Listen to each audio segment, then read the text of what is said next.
Lord. Oh glory. ఇప్పుడు ఒక మాట చూడండి, యేసుక్రీస్తునందు పరిశుద్ధపరచబడిన వారై. ఆమేన్.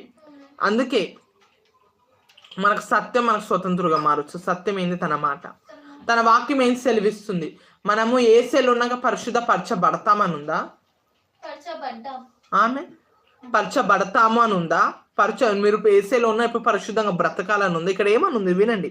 ఎప్పుడు మీ బైబుల్ వినండి. బైబుల్లో మనం ఒక్కటి నేర్చుకుంటాం. ఆమె బైబిల్లో మనకు ఒక్కటి దేవుని వాక్యం సెలవిస్తుంది.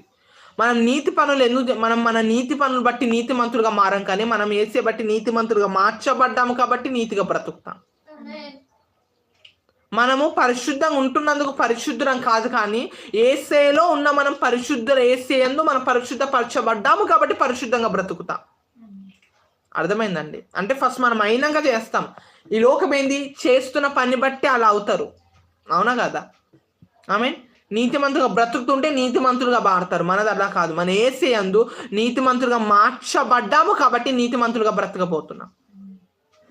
ఆమె మన ఏసేయందు పవిత్రపరచబడ్డాము కాబట్టి పవిత్రంగా బ్రతకపోతున్నాం. ఇక్కడ ఏమని ఉంది?